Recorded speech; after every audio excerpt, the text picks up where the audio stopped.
Archaeologists were thrilled to uncover what is believed to be the oldest painting in the world after a diver discovered a Stone Age cave 37 meters underwater.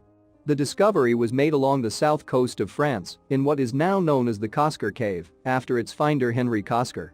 First found in 1985, the prehistoric rock art engravings were not made public until 1991, when 3 divers became lost in the passageway and died. A huge proportion of the cavern, including some of the wall art, was permanently or periodically submerged and destroyed by seawater, leaving only 150 pieces of art dating back to as early as the Upper Paleolithic. They were revealed during World History's Cave Beneath the Sea, after divers traveled 175 meters down to find unique paintings of great auk, an extinct species of flightless bird. The 2018 series revealed. To collaborate in the study of the paintings, one of France's leading cave art specialists, Jean Clotz, was called in. He noticed several unusual things about the paintings. No cave art site had ever been found in the area, which was far from the concentrations of well-known painted caves in France. Although images of seals like those in the Cosquer Cave had been found on engraved prehistoric objects, great auk paintings were unique. Professor Klotz was forced to watch through a live camera stream as a team of divers explored the cave. He explained, "I didn't go into the cave because I'm not a diver, but I can say I've been inside the cave through the photographs. Also, through the eyes of my friend Jean Curtin.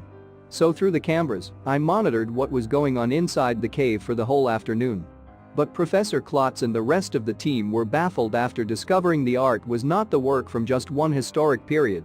Among the surviving drawings were 65 hand stencils dating back 27,000 years, and also newer art which dates back 19,000 years. The series added. Jean Cowran radiocarbon dated the paintings to between 18,000 and 19,000 years ago. He was even more surprised when he obtained a much older date for the hands, 27,000 years. It is the oldest painting in the world for a prehistoric period. So the carbon dating evidence shows that there have been 2 separate periods of human activity within the cave, both far back in the late Ice Age, a time when the climate was much older. It was a time when extinct animals such as mammoths roamed Europe's vast windy prairies, alongside more familiar animals like reindeers, horses, bison and musk. During the glacial periods of the Pleistocene, the shore of the Mediterranean was several miles to the south, and the sea level up to 100 meters below the entrance of the cave. Cosquer Cave is significant because it is situated in an area where no Paleolithic art had ever been found before. This underlines the possibility that many prehistoric coastal caves around the Mediterranean in France, Italy and Spain have been lost to rising sea levels, along with all their cave paintings and other artworks. Archaeologists estimate that if Cosquer had remained above sea level, it would now contain something like 600 to 800 animal images alone.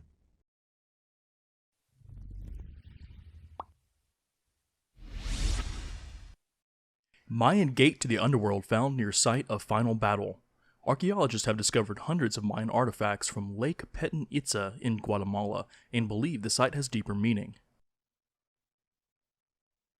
Archaeologists believe they have found the Mayan gateway to the underworld, complete with evidence of human sacrifice. The find was uncovered just meters from where the ancient civilization fought their final battle with Spain at Lake Petén Itza in Guatemala. A Polish team investigating the area have uncovered hundreds of Mayan artifacts from its waters, including evidence of rituals and even human sacrifice. And, off an island in the middle of the lake, the team believes there is evidence of the final battle between the civilization and its Spanish conquerors. Team leader Magdalena Kresbian of Poland's Jagiellonian University said, "The water has very special and symbolic meaning in the ancient Mayan beliefs. It was thought to be the door to the underworld, the world of death, Xibalba, where the gods live. We planned our dives according to written sources and a little bit of intuition. We wanted to check places that seemed to be very important to the history of the Itza Maya group. In most of them, we found a lot of artifacts." The team argues that these artifacts were either dropped or lowered into the lake by the Maya as an offering to the gods. One of the artifacts now recovered is an obsidian blade that may have been used to make blood sacrifices. Ancient Maya used blades like this during their rituals, said Magdalena. They could make bloodletting offerings or even kill somebody to offer their blood to the gods. Among the other artifacts from the lake bed are an incense burner and ceramic vessels, including some containing animal bones and one carved with rites. Another intriguing discovery relates to an island in the lake called Flores, which was once home to Nojpeten, the capital of the Itza Maya. This was the last independent native kingdom in the Americas, until Conquistador Martín de Ursa y Arizmendi stormed the island in March 13, 1697.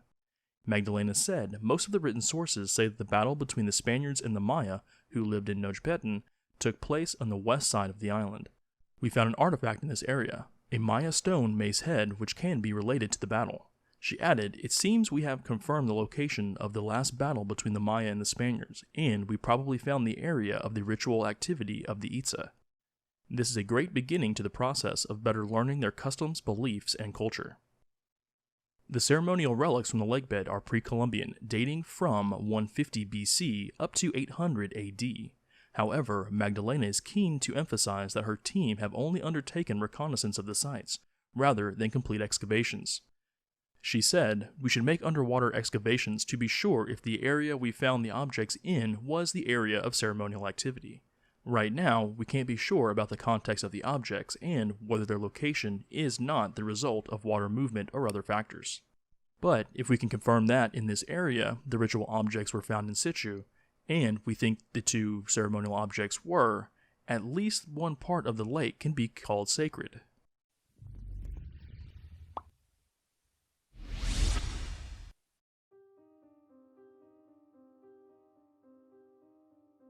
Throughout history there have been numerous cases of people who have simply ceased to exist, disappearing forever without explanation or resolution. This is certainly spooky enough when it is just one person, but it becomes decidedly more bizarre when large groups of people abruptly vanish to never be seen again. Indeed, some of the most baffling disappearances in history have to do with mass vanishings that seem to have swallowed up and wiped out hundreds or even thousands of souls, in some cases whole towns, all of which remain gone, and with few clues of what became of them. They have apparently simply ceased to exist. What lies behind these tales and what forces may have been at work to make crowds of people totally blink out of existence? Here we will take a look at some of the more notable mysterious mass disappearances in history, in which a large number of people seem to have almost dissipated into thin air, and which have left profound mysteries and puzzles behind.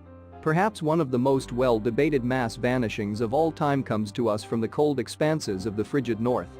Northern Canada is a harsh environment in which to eke out a living. Here in this cold land of eternal, relentlessly icy, biting winds, there was once an Inuit village perched upon the stony shores of the remote Lake Anjikuni.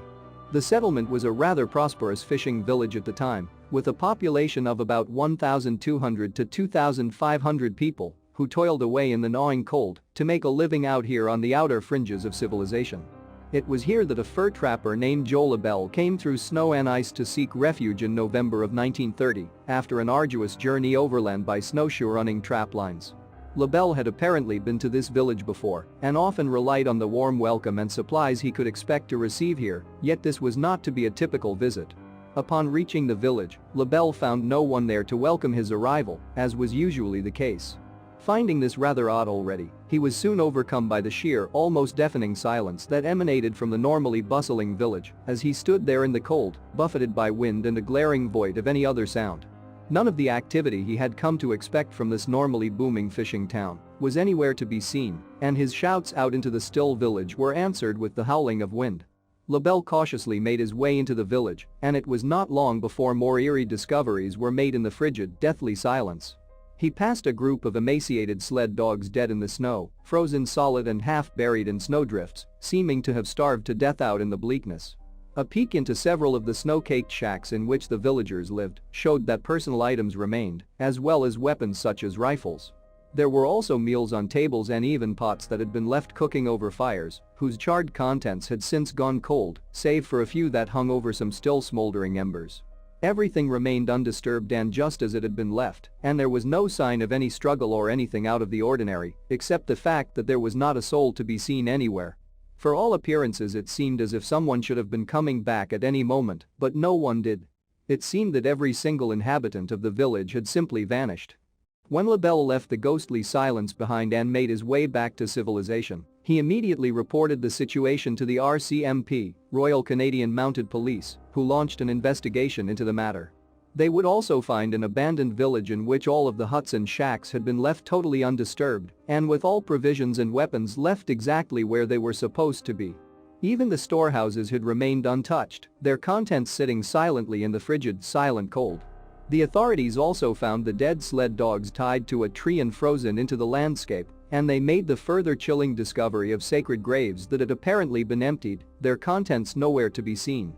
Indeed, there were no signs of tracks or footprints in the snow, and no indication of where everyone could have possibly gone. In the November 23, 1930 edition of the Toronto Daily Star, it is explained that the RCMP would return to confirm what Labelle had claimed, that the entire village had just spontaneously disappeared, apparently with nothing but the clothes on their backs. Eerily, it was later alleged that other nearby villagers reported to the police that there had been numerous sightings of strange lights in the skies over the abandoned village in the days leading up to Labelle's unsettling discovery, although this is very likely a spooky element to the story added later to give it another dimension of bizarreness. The story of the vanishing Inuit village of Lake Anjikuni has achieved legendary status in the world of the unexplained, in particular cases involving strange disappearances. The problem is that it is uncertain just how much of the tale actually really happened and how much has been embellished or even flat out fabricated over time. It seems that there is very little truly reliable evidence or information which can shed light on just how much of this bizarre story is actually true. In the absence of any new developments and with little concrete information to go on, the vanishing village of Lake Anjikuni will likely always remain just a scary story surrounded by questions which we will likely never know the answers to. The village of Lake Anjikuni is certainly not the only settlement that has gone mysteriously missing.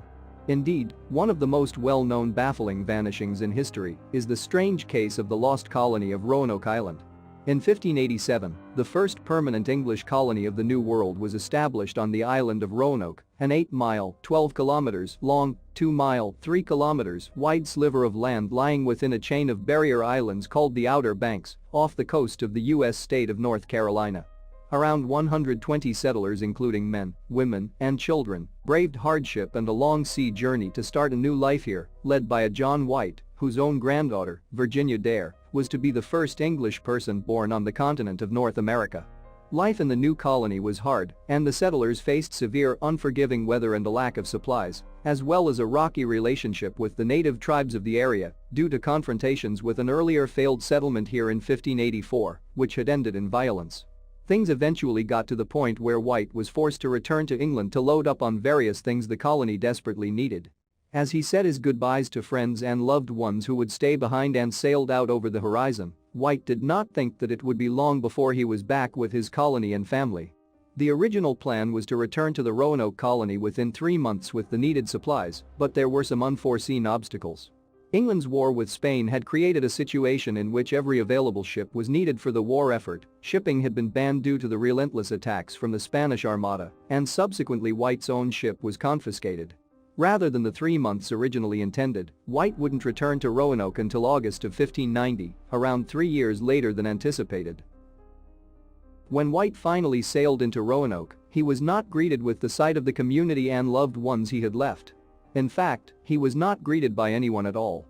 When White disembarked with his men to search the village, he found that the settlement had been completely and utterly deserted.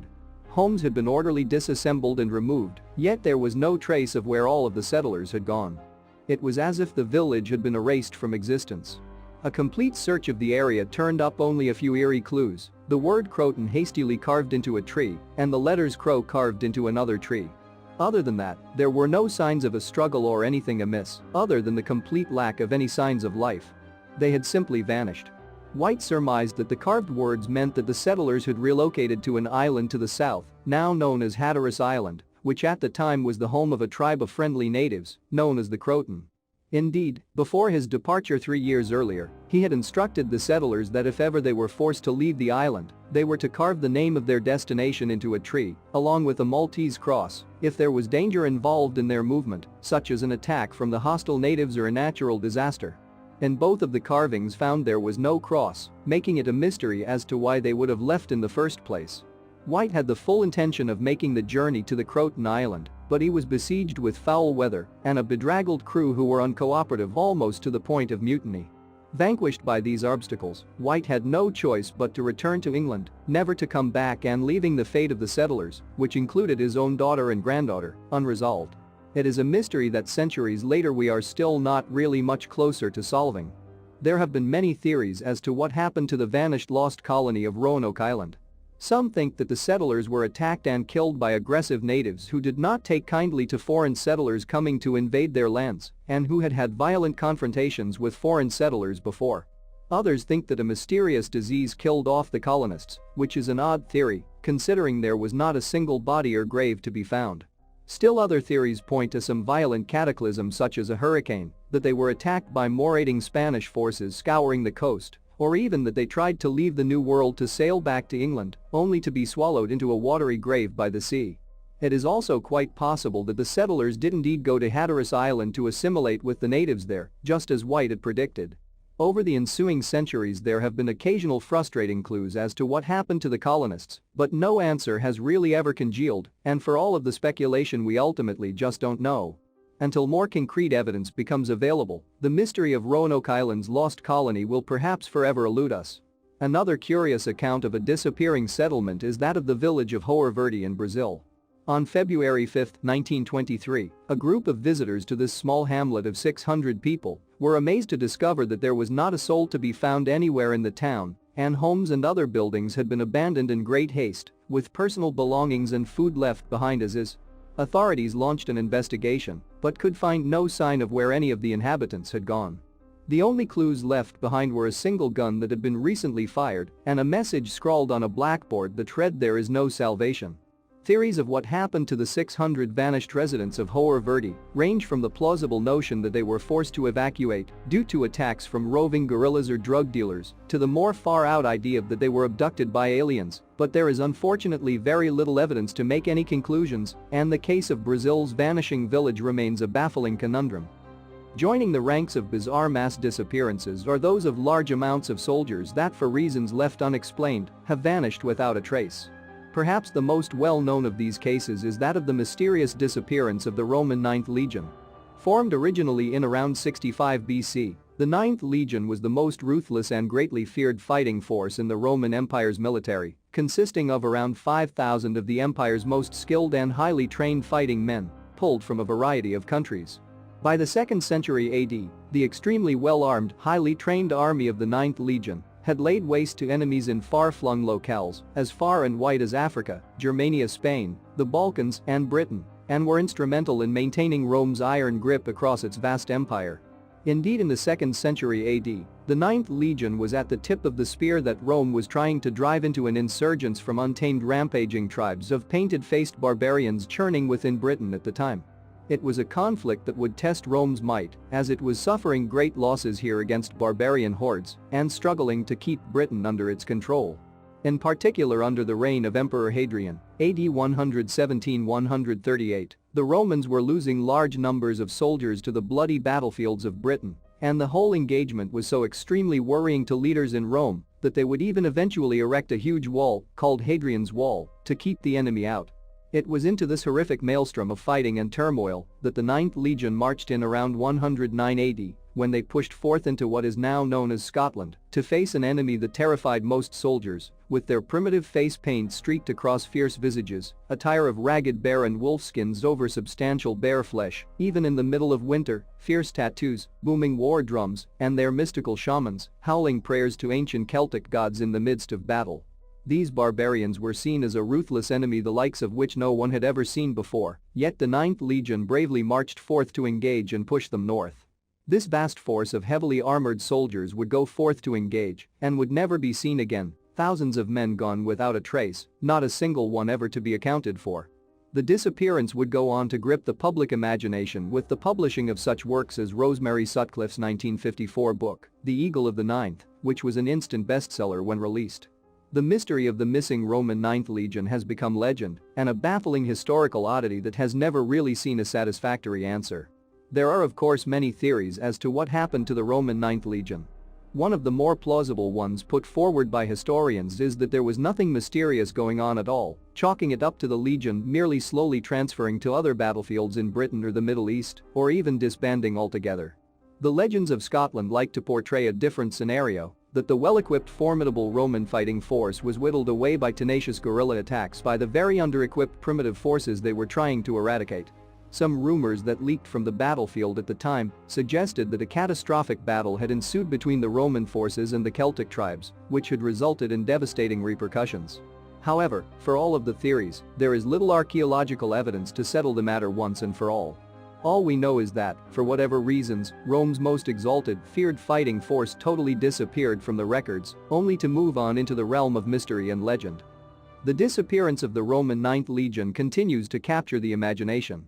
It has been covered in a wide variety of media, from books, to TV, to film. Recently, 2 films devoted to exploring the conundrum were released practically back-to-back, with the 2010 film Centurion followed 1 year later by 2011's The Eagle, both giving different takes on the disappearance. Yet for all of the theories, debate and speculation, the tale of the vanishing of Rome's Ninth Legion is still unresolved and will likely continue to bore its way into myth and legend for some time to come. A similarly baffling vanishing of an entire military force is said to have occurred in China sometime around the year 1937. This was during the Second Sino-Japanese War. In the days leading up to this tragic stain on history, Chinese Colonel Li Fuxian had been engaged in a desperate effort to staunch the coming invasion by placing 3,000 heavily armed reinforcement troops along a 2-mile (3.2 kilometers) line in order to defend a major strategic bridge over the Yangtze River, where they waited for the inevitable Japanese onslaught. The defensive line set up artillery and heavy guns in the hopes of unleashing them upon their ruthless enemy, and the colonel himself fell back to his headquarters to await the attack he knew was coming. The following morning, the colonel was awoken by an aide who brought news that all contact with the defensive position had been lost. Baffled, Li Fuxian had an expedition launched to the line to check on their current situation, and this is where things got bizarre indeed. When the investigation team arrived, it became apparent that the entire line of over 3,000 men was simply and totally gone. Posts were completely abandoned, and artillery and heavy guns had been left where they were, fully loaded, locked in firing positions, but dead and unused. There was no sign of blood or a struggle of any kind, indeed no sign at all as to where everyone had gone at all. It was as if the men had just blinked out of existence. 2 sentries far away at the end of the bridge were still at their posts and claimed that no one had come through that way. In fact, there were several sentry posts set up throughout the area, and none had seen any sort of movement from the large force of men. How could they have silently and stealthily have moved without any word to their superiors and without notice by these sentry posts? In the aftermath of the war, there were some efforts made to reach some closure to what had happened to the 3,000-plus armed men, but Japanese records held no hint as to their ultimate fate, and it remains a perplexing unsolved mass disappearance to this day. Considering that the Japanese have done everything in their power to cover up and hide the various atrocities committed in China during the war, it is highly likely that we will never know for sure what happened to these troops. Further weirdness came about in the following years, when in 1945 a train carrying hundreds of passengers heading from Guangdong to Shanghai, China, failed to reach its destination, and intensive searches turned up no trace of where the train or its people had gone. The only thing turned up of note during the search for the train was an odd lake that had seemingly sprung up from nowhere. In November of the same year, a group of around 100 Soviet forces heading for a train station suddenly and inexplicably vanished en route.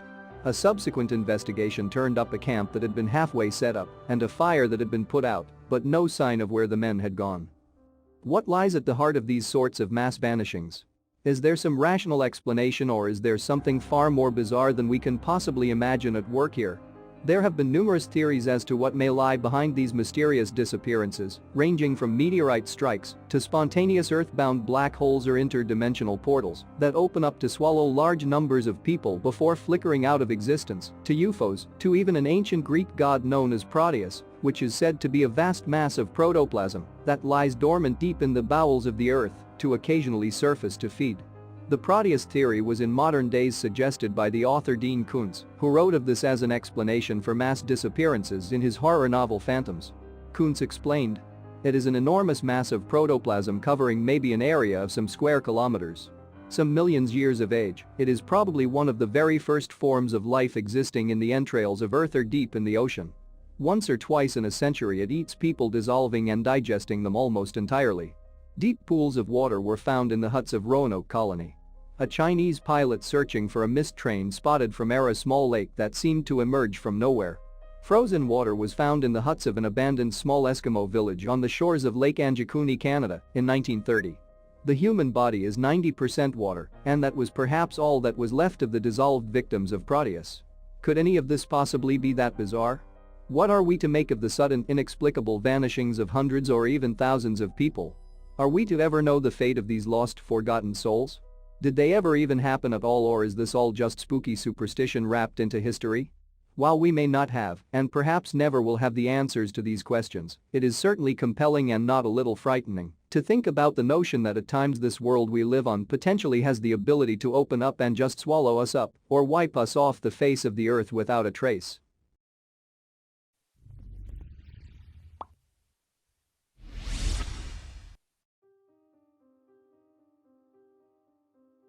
Experiments in sound or acoustic levitation are common and ongoing. Dozens of researchers have managed to use sound waves to levitate and move tiny particles and liquid droplets. Multiple vibrating plates are used to create different frequencies and move an acoustic field with particles trapped inside. The techniques developed have not been used to lift heavy or large objects. 21st century scientists do not yet know if such a thing is possible. But there have been breakthroughs, some of which are significant enough to suggest that large-scale acoustic levitation may someday be possible. In 2 experiments, scientists have successfully levitated lightweight polystyrene balls greater in size than the wavelengths used to elevate them, which represents an important step forward in the management of the force of concentrated sound. One of these experiments, carried out by a joint team of researchers in the UK and Brazil in 2016, lifted a 50mm polystyrene ball several centimeters off the ground, where it remained suspended for as long as the sound waves were generated. Just 1 year later, another group of researchers working out of the University of Bristol successfully levitated a polystyrene ball of 2 centimeters in diameter. These experiments might seem redundant. But researchers used 2 entirely different methods for achieving this feat. The UK-Brazil team surpassed previous limits on the size of the object levitated by aligning 3 ultrasonic transducers, devices that convert electric energy into sound energy, in a tripod arrangement. Their combined effects created a standing, stationary, sound wave that in effect negated the force of gravity in a localized area. The University of Bristol team, on the other hand, combined a single ultrasonic transducer with a sound reflector to manufacture a standing sound wave, which maintained its stationary status after being repeatedly reflected back on itself. These studies prove that levitation through the manipulation of sound waves is possible and that more than one way exists to get the job done. Future experimentation may uncover even more methods for using sound to overcome the force of gravity, and some of them may be more potent than the techniques developed so far. One theory credits the building of the pyramids and other megalithic monuments to acoustic levitation. No first-hand accounts exist, but later written testimony provides some intriguing and suggestive clues. Abul Hassan Ali al-Masudi, an Arab historian from the 10th century AD, wrote about ancient Egypt and the methods he alleges they used to move massive stones, including those used to build the pyramids. He claimed that a magic papyrus imprinted with symbols was placed under each stone, after which a metal rod was struck against the stone to initiate the levitation process. According to al-Masudi, the stone would be guided along a fenced path with metal poles placed on each side. Some believe these poles could have been used to create high-frequency sound vibrations, which would have been responsible for creating the levitation effects. Outside of this written testimony, which is open to interpretation, there is no direct evidence to suggest the pyramids were constructed by acoustic levitation. But the Great Pyramid of Giza does possess some extraordinary acoustic properties, demonstrating the capacity to dramatically amplify sounds generated at certain frequencies. The Egyptians who built the pyramids on the Giza Plateau clearly knew a lot about sound and knew how it could be used to produce powerful effects, possibly including levitation. Another creation that some have credited to sonic or acoustic levitation is the Coral Castle, which is located in southeastern Florida, not far from the city of Miami. The Coral Castle is a sprawling stone city built by Latvian-American immigrant Edward Lidskalnin between the years 1923 and 1951. The Coral Castle complex is constructed from nearly 1,000 tons of rock, which Lidskalnin somehow cut, shaped, lifted and maneuvered into place all by himself.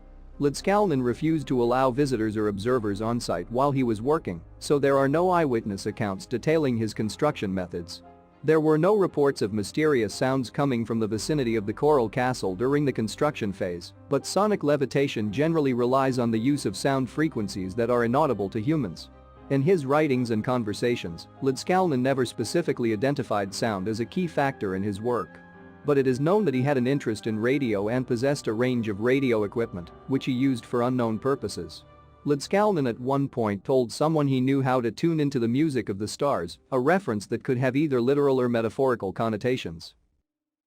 In explaining his amazing feats, the perpetually enigmatic Ladskalnin proclaimed the following: "I have discovered the secrets of the pyramids and have found out how the Egyptians and the ancient builders in Peru, Yucatan and Asia, with only primitive tools, raised and set and placed blocks of stone weighing many tons."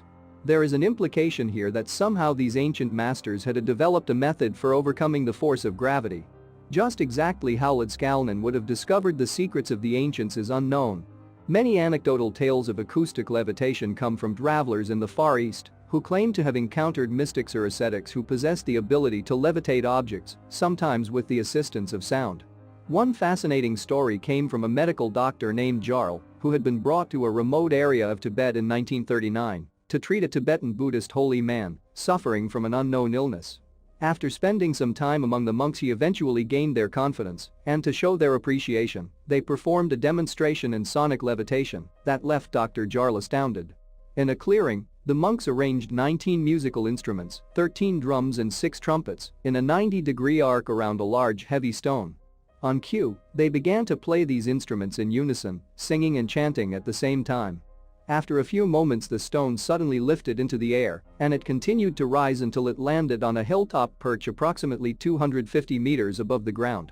The demonstration was repeated multiple times for Dr. Jarl, who claimed the films he made of this procedure were confiscated by the English Scientific Society, which had sponsored his trip to Asia. The drawings Dr. Jarl made of this procedure have survived to this day, although the films he allegedly made have never surfaced. A few years ago, sonic drilling technology was developed by NASA as a means to mine materials from rocks and other hard materials encountered on space missions.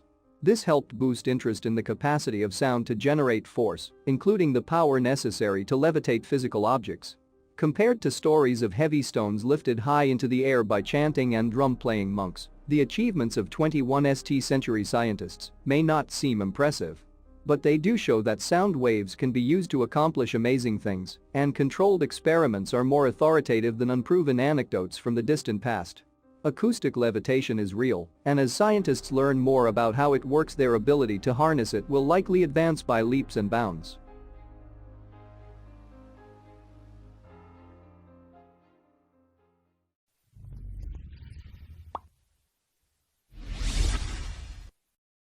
Renovations at Lincoln Cathedral unearth 50 mysterious medieval burials. Before we start, please take a moment to give this video a like, subscribe to Blast World Mysteries, and hit the bell icon so you'll never miss these great stories. Mysterious burials have been found underneath England's iconic Lincoln Cathedral. 4 years ago, archaeologists, historians, and other experts began excavating and renovating the Lincoln Cathedral in the East Midlands, UK. This city is known as Cathedral City, and the Lincoln Cathedral is the area's most prized Gothic landmark. So far, in an amazing surprise, archaeologists have uncovered more than 50 graves. Most recently, one of a medieval priest, a rare find that dates back to the 12th or 13th century. In addition to the priest's remains, archaeologists have found a pewter chalice and other objects used when giving communion during Mass. Other objects found in addition to skeletal remains include a hand from an ancient statue and a very rare coin. The coin bears the image of Edward the Confessor, who was the last king of Wessex and ruled from 1042 until 1066. This project, begun in 2016, was not started solely for archaeological purposes, but rather to allow for the installation of new sewage and drainage pipes, landscaping, and of course refurbishment of the cathedral. The work is being funded by the National Lottery. Later this year, the relics found will be put on exhibit in the new Lincoln Cathedral Visitor Center, which officials hope will open sometime this summer. Archaeologists have also discovered important and historic ancient Roman buildings in the vicinity of the coming Visitor Center. They found ornate wall plaster, an almost perfectly preserved incense burner, a Roman spoon, and a container used for perfume. The plaster, though not complete, has a detailed pattern of leaves and flowers on part of it. On the other parts are colored bands. Experts hope to eventually be able to recreate the walls in their entirety.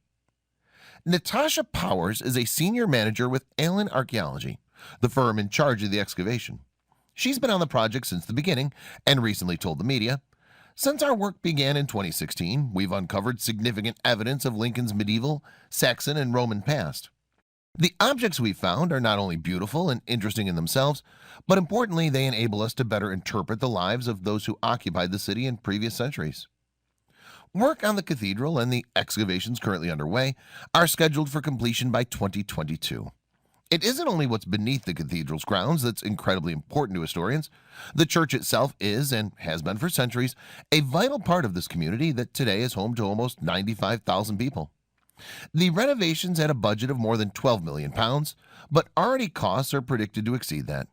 According to Ann Irving, who is the project manager of the church, the restoration was important to the community as the archaeological dig happened on its doorstep. In May 2019, Irving told Telegraph News website, "We are building out the Lincolnshire limestone, which is like a hard cheese. There's a lot of intricate Gothic carving which weathers and bits fall off." Still, Irving said, the work is necessary, not just for churchgoers today, but for those who attend the church in the future.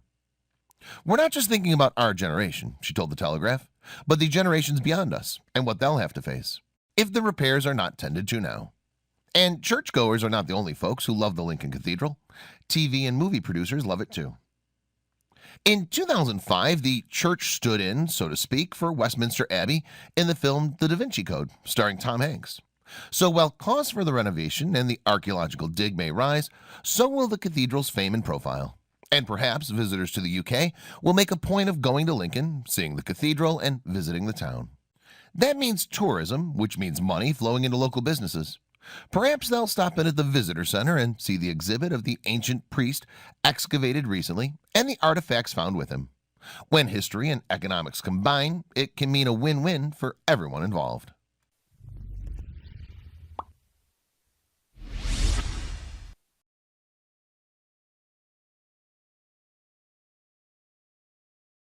French archaeologists in Saint-El-Hagar have discovered hundreds of colored and inscribed limestone blocks, which they believe were used to build the sacred lake walls of a temple dedicated to the goddess Mut. The limestone blocks may have belonged to King Asorkan II of the 22nd dynasty and used for either a temple or chapel, announced Dr. Zarhi Hawass, Minister of State for Antiquities today. The stone may have also been reused in the late period and the Ptolemaic era. Dr. Hawass added that following a complete excavation and study of the blocks, the French mission would reconstruct the original arrangement to determine if they are from a temple or chapel. Dr. Philippe Brissot, director of the French mission, confirmed that the sacred lake measures about 30 meters by 12 meters, with a depth of 6 meters. The team has so far cleaned about 120 blocks, 78 of which have inscriptions. 2 blocks belong to King Asorkan III, while the inscriptions mention the title Mistress Mut of Asheru Lake, indicating both goddess and lake during the 21st and 22nd dynasties. Dr. Muhammad Abdul Maqsud, head of office at the Ministry of State for Antiquities, said that this discovery adds great importance to the Saint-El-Hagar site, one of the most archaeologically rich areas of the Delta, known as the Thebes of the North. The region is a huge priority for the Ministry of State for Antiquities to lower the water table, control agricultural drainage, and build an open-site museum, complete with visitors center, tourist facilities and a museum magazine. General Manager of Sharkio Archaeological Sites, mentioned that Saint-El-Hagar, Tanis during the Pharaonic era, 70 kilometers northeast of Zagazig city, is one of the oldest Egyptian cities and contains many temples belonging to the god Amun. It was the capital of Egypt during the 21st and 22nd dynasties. Excavation work began at this site in 1860 by Auguste Mariette, followed in 1884 by Flinders Petrie, who discovered the temple of Amun inside the old city. From 1928 to 1958, a French mission directed by Pierre Montet excavated the temples of Mut and Horus and the treasure of the royal necropolis, currently on display at the Egyptian Museum in Cairo.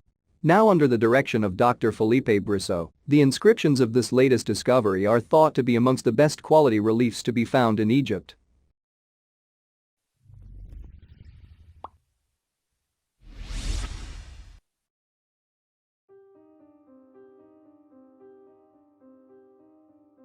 The mysterious Chinese people who disappeared overnight. According to the story, all the Chinese people who disappeared during a night in 1987, not only the people, about 10,000, but also their cats, dogs, and even cattle. Apparently, there were no signs of what had happened, and all the houses seemed to have been evicted quickly, with meals prepared on tables and abandoned belongings.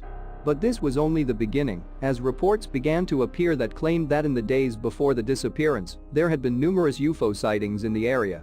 On one occasion, some neighbors allegedly saw an 8-light formation in the sky just above the town for about half an hour and caused the clouds to turn black before emitting a bright purple flash and a loud explosion. In the strange world of disappearances and people who have apparently ceased to exist, there is the phenomenon of peoples who simply vanished for no apparent reason. To think that a whole population can disappear without a trace is really scary, which in turn causes all kinds of speculation about what might have happened.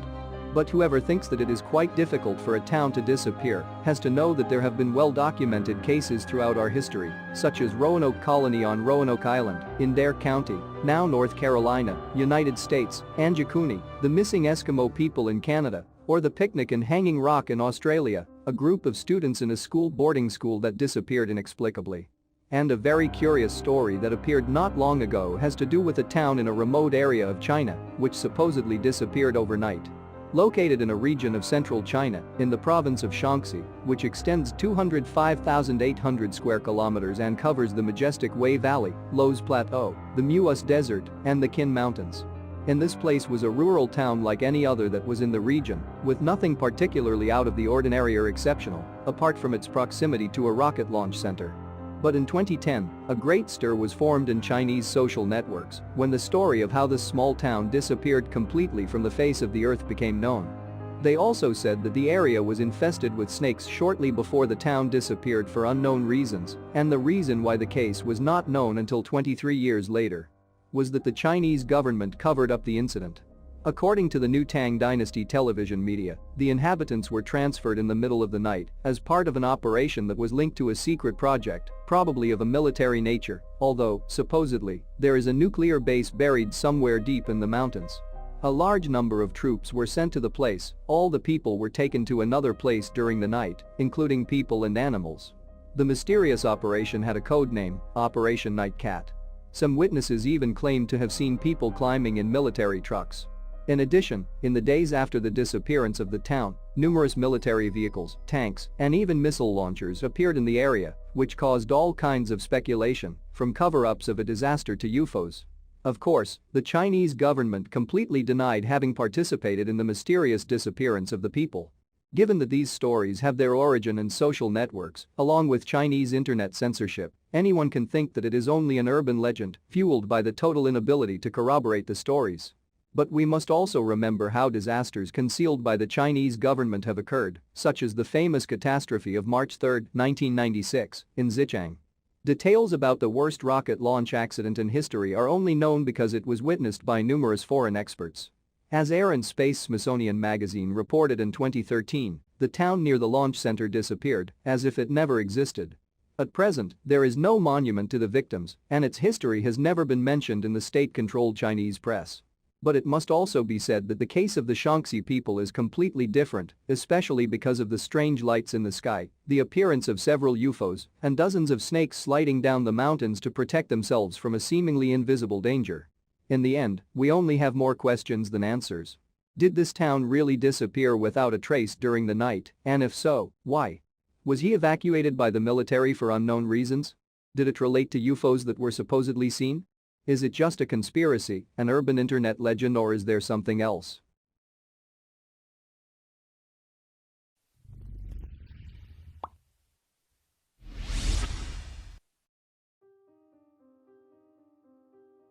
Warsaw, Poland. As Polish river levels fall to record lows amid a prolonged drought, the material remains of Poland's tortured 20th century history are coming to light on newly exposed riverbeds, the human remains of Soviet fighter pilots and their plane being found in recent days. Those discoveries follow that of stone fragments from the early 20th century Poniatowski Bridge across the Vistula River in Warsaw, which the Germans blew up in 1944. The Vistula River is hiding no end of secrets. They are everywhere, said Johnny Daniels, who waded into a shallow area of the Vistula on Tuesday, picking up fragments of stones with Hebrew lettering. Officials knew that archaeological remnants remained hidden under wild and murky waters of the Vistula River or its tributaries. But it was impossible to carry out searches for them until now. Amid a prolonged drought, the Vistula, which flows 1,047 kilometers from the Beskidi Mountains to the Baltic Sea, is at its lowest level since measurements started in the late 18th century, leading explorers and fortune hunters to comb riverbanks across the country.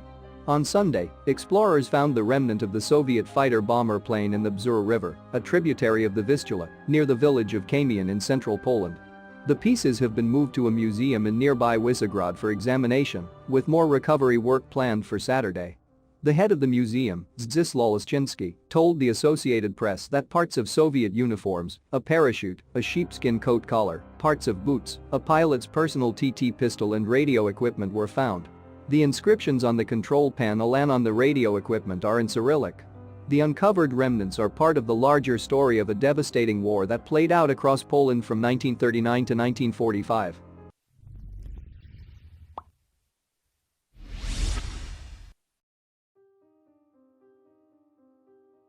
Warsaw, Poland. As Polish river levels fall to record lows amid a prolonged drought, the material remains of Poland's tortured 20th century history are coming to light on newly exposed riverbeds, the human remains of Soviet fighter pilots and their plane being found in recent days. Those discoveries follow that of stone fragments from the early 20th century Poniatowski Bridge across the Vistula River in Warsaw, which the Germans blew up in 1944. The Vistula River is hiding no end of secrets. "They are everywhere," said Johnny Daniels, who waded into a shallow area of the Vistula on Tuesday, picking up fragments of stones with Hebrew lettering. Officials knew that archaeological remnants remained hidden under wild and murky waters of the Vistula River or its tributaries. But it was impossible to carry out searches for them until now. Amid a prolonged drought, the Vistula, which flows 1,047 kilometers from the Beskidy Mountains to the Baltic Sea, is at its lowest level since measurements started in the late 18th century, leading explorers and fortune hunters to comb riverbanks across the country. On Sunday, explorers found the remnant of the Soviet fighter-bomber plane in the Bzura River, a tributary of the Vistula, near the village of Kamień in central Poland. The pieces have been moved to a museum in nearby Wyszegród for examination, with more recovery work planned for Saturday.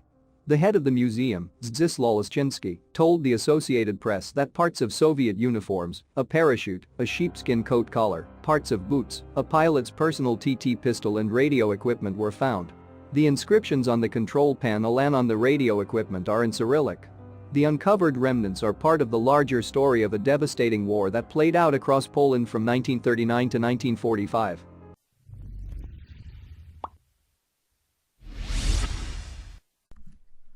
Artifacts found in rediscovered sacred cave could change our understanding of the Maya. The National Institute of Anthropology and History in Mexico has announced a remarkable discovery that will provide new insights into the Maya. Experts found a sacred cave where rituals were performed, filled with priceless artifacts. The find was made by archaeologists in a cave system in the Yucatan, and it is hoped that they will allow scientists to have a better understanding of the reasons for the collapse and fall of the Maya. The find was made by a team of archaeologists who were looking for sacred wells in a cave system near the abandoned Maya city of Chichen Itza in the Yucatan. The project, which was partly funded by the National Geographic, was exploring the Balancanchis network of caverns. According to the Washington Post, Balamacu is about 1.7 miles or 2.75 kilometers east of the main pyramid of Kukulkan at Chichen Itza. This cave system was once sacred to the Maya rain god Chak. The exploration of the cave. The exploration of the cave started in 2018, and experts were looking for a well that they believed was under the pyramid of Kukulkan. Some local Maya informed archaeologists of an incredible story from over 50 years earlier. They told the experts working at Chichen Itza that a discovery had been made deep in the cavern in 1966, but the lead archaeologist had sealed up the cave, possibly to preserve the find, and it was then simply forgotten about. This persuaded archaeologists that there was something else in the caverns apart from the holy well, and they began to explore the cave system. This meant crawling deep into the often narrow cave on their stomachs with only a small light attached to their helmets. After much fruitless searching, one day, archaeologist Guillermo de Anda found something that was so astonishing that it made him almost cry. A treasure trove. In the cavern, he saw approximately 155 ritual items and offerings that had lain untouched for centuries. All of the items are made of ceramic and include bowls, plates, boxes, incense burners, and braziers, and they contain organic material and possibly fragments of animal bones. The archaeologists knew that they had found a sacred cave where the Maya had once performed some of their most important and secretive ceremonies. The items that have been discovered have lain so long in the cave that stalactites have grown up around them, and for the moment, the precious hoard has been left in place. According to the National Geographic, for these Mesoamericans, caves and cenotes, or sinkholes, were considered openings to the underworld. It seemed like that ceremonies and rituals were performed in the cave to win favor of the rain god, who was very important for the Maya in their arid and dry homeland. The Maya had to crawl into the cave to perform these rites, and only priests and royalty were probably in attendance when offerings were made to the rain god. The experts have begun a preliminary investigation of the items found in the cavern. As expected, they found artifacts with a representation of the Mayan god Chak. However, they also found a surprising effigy of the rain god Tlaloc, according to Newsweek, who was a rain god from the central Mexican highlands. This was stunning and would suggest that the Maya were influenced by other cultures, and this could be very important in understanding the emergence of their civilization and history. The collapse of the Maya and climate change. The offerings, which will be dated, are all related to rain. If the local inhabitants of Chichen Itza made a great many offerings in a short period, it could indicate low rainfall and a possible drought at a given time. The objects can help scientists determine if an increasingly dry climate caused by deforestation led to the fall of the Mayan civilization in the 13th to 14th century. The Sun reports that the offering to the rain gods can shed light on the catastrophic droughts that are likely to have provoked the collapse of the Mayan civilization. This find is leading scientists to develop new strategies for subterranean archaeological excavations. For example, they're using 3D imaging to visualize the sacred cavern and to understand how the Maya viewed this revered space. Members of the team working on the site also believe that it can demonstrate the importance of archaeology to help to identify the impact of climatic change on past cultures, and this can teach modern societies how to become more sustainable.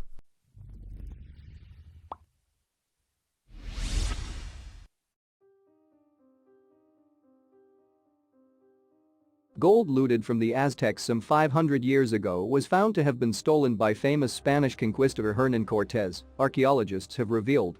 The 1.93 kilograms slab of gold was discovered in a park in Mexico City in 1981 by a construction worker during excavations for a new building along the Alameda. How it got there remained a mystery, as the Aztec civilization ruled in a more southern part of Mexico, while the capital city is more north of where the Aztecs once ruled. However, analysis of a Spanish invader's diary revealed the gold bar was looted by Hernán Cortés in 1520. Cortés was a famous Spanish conquistador who docked at Veracruz in April 1519. The following year, on June 30th, the Spanish were forced to temporarily retreat as they had just slaughtered the Aztecs' nobles and priests, leaving the Aztecs furious in a night known as Noche Triste, or Sad Night. However, Cortés did not leave without a gift and decided to take the weighty piece of gold with him, before evidently losing it. A statement from Mexico's National Institute of Anthropology and History, INAH, said, "The so-called Noche Triste is among the episodes of the conquest that will be remembered this year, and there is only one piece of material evidence from it. A gold bar that sank 500 years ago in the canals of Tenochtitlan, and which recent analysis confirms came from the Spaniards' flight. This bar is a key piece in the puzzle of this historical event." INAH also recently discovered two 500-year anchors were uncovered at the Gulf of Mexico which belonged to Cortés. The two anchors were embedded in sediment at depths between 33 and 50 feet. The divers then reburied the anchors in order to preserve them.